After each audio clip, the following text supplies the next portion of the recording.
us to walk in. So thankful for Melinda in that. My name is Emmanuel. I'm one of the pastors here at Providence, also one of the leaders of our Expand the Table vision here at Providence. And we are on day 8 of our 15 days of prayer and commitment here at Providence when it comes to expanding the table. So last Sunday, many of you who were here received a pledge card as well as kind of a prayer sheet that we've been praying all along over the last actually year and a half together. So today, if you didn't hear it last week or you lost it, it's at the ends of your row as well. When you leave, go ahead and pick that up. We've got 7 days left. By next Sunday, we're asking everyone who calls Providence home to continue to pray and commit to a 3-year pledge commitment to expand the table here at Providence. We're about $2.9 million pledged so far. We're looking to be over $3 million at the minimum as we engage the rest of the next 7 days. And I'll tell you, people have been giving in a variety of different ways. And so it's just a reminder for us that whatever capacity God has provided to you and where you sense Him leading, that's the call on your heart. It's not what other people are doing. It's where has God given you and what is He asking you to give out of that place. So people have given a variety of different ways. Some have given, let's see, the chart's going to come up. 2 families between $75,000 and $100,000. 2 families between $35,000 and $49,000. Now remember, this is over a 3-year period. So they pledged last week or 2 weeks ago, and then over the next 3 years, they give towards that. 32 have given between $4,900 and $11,000. 36 individuals or families have given under $49,000. All that to say, these are based on what God has given to us. So some of you here are young adults and you have a certain capacity. Some of you here are in your 50s and you have a certain capacity. And I'm just saying, keep listening to the Lord to say, what I've been given, Lord, what are you calling me to invest in this at this moment? That's how my wife and I have thought about it. It really is an investment. It's an investment financially that actually goes and impacts generations. Not only here, like we're not doing this solely to build something here, but we know that many church plants, many more partnerships, many more visits internationally and domestically will happen because of what people are committing at this stage. And I'll, God willing, get a chance to see my great-grandchildren, my grandchildren be impacted because of a step that I took today. Right, or this week. And so I just encourage you, don't wait any longer. Now's the week to pray and to commit and bring it next Sunday or drop it off in the foyer today, and the cards are there. With that, I wanted to also introduce today someone who's one of the leads of our campaign and vision as well, especially on the construction side. So I'm going to invite up Bob Pebbleman. I want you guys to get to meet him a little bit.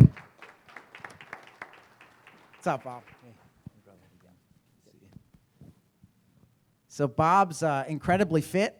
I like saying that. But coached lacrosse for like over 20-something years. If you want to be good at lacrosse, go see Bob. Is that really? Okay. Yeah, sure. Okay. So Bob, tell us a little bit about yourself and then also your company that's kind of taking part in what's happening. Thanks, Emmanuel. Bob Peppelman, 57 years old. Married to my wife, Joy, who's 34 years. I have a daughter, Leah, who's 26, and a son, Michael, who's 24. And, I do love lacrosse. I don't coach anymore.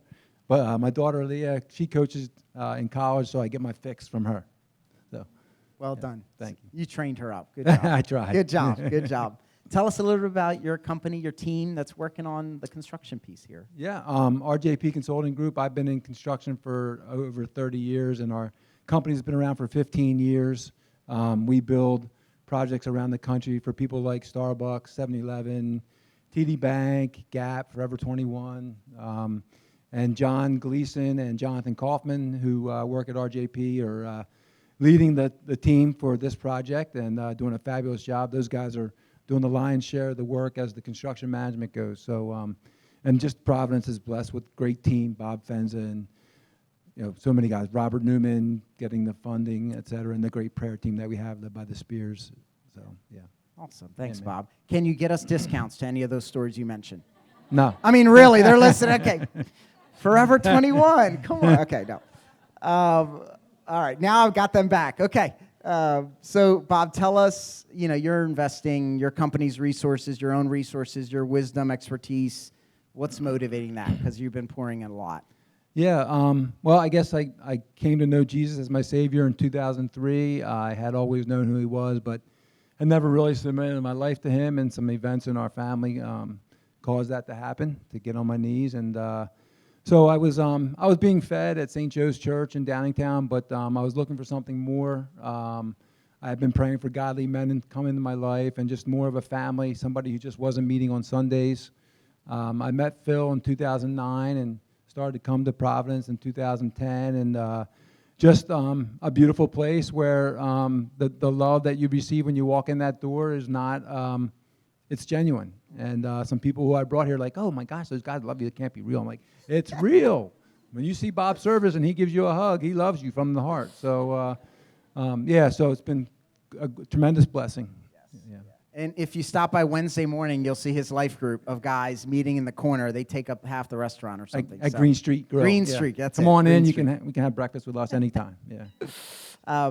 Bob, tell us with the construction, we're about to break ground in July. Tell us a little bit about budget, timeline. How will you keep us on track as well?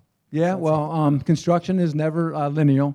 You think it is, and we try and make it that way. But so we've been looking at this project now for over 3 years. We started out thinking we were going to renovate the local building here at West Side, and then we started looking at other opportunities around the area, and we came back to West Side. The Lord brought us back here. We had looked at some concept sketches, and we thought from those concept sketches it was about a $4.7 to $5 million project, and that's all in. So when we look at just construction, we thought maybe $3.7 million in construction. But there's FF&E, furniture, fixtures, and equipment, and there's sound, and there's audio, and so there's soft costs such as architects and engineers, et cetera. So all those things bundled together bring us to where that budget is. And the schedules, we're going to start, the last service I think is June 30th. Mm-hmm. First day of construction is July 1st, and the previous service I said July 1 because that's the only date that's on my mind. But so Emmanuel reminded me June 30th is the last service here. So we're looking at about 8 to 9 months. It's a big demo project and a lot of structural. So, yeah. And the borough has given us some good things to work on. yeah, the borough is not unlike any other borough or municipality around the country. When they see a new project come into town, they like to get on the back of that. And so we got trees going up and new sidewalks and great storm water so the water doesn't flood the borough as it rains here. Yeah. Just in case we flood And the if borough. anybody here is from the borough, we thank you for your approval. So, yeah. That's No, a great way to say it. The first service was a little different. Yeah, it was. Yeah. I got nailed by the no, I'm not kidding. Bob, how can we be praying together through construction and that season? Yeah, thank you. Well, I think obviously for our safety, as I mentioned earlier, this is a big project. There's some really considerable demolition here. There's some considerable shoring and new structure going up. So the safety of everyone involved. But even more than that, these guys are on construction projects every day, and we're hoping that something different will be going on here, and people will see Jesus Christ move in this process. And so the contractors that are coming on site, just praying for their salvation. We had a local contract group. We originally did a project here about 5-6 years ago, and so those guys came back and they sat over there, and they were non-believers, and people just loved on them. And they really are opening eyes to what Jesus is all about. So praying for that would be fabulous, and just obviously praying that expanding table will expand the table in the community. I've been from Chester County my whole life, and so to have this going on in our county is fabulous. Thank you. Thanks, Bob. Yeah. Well, let's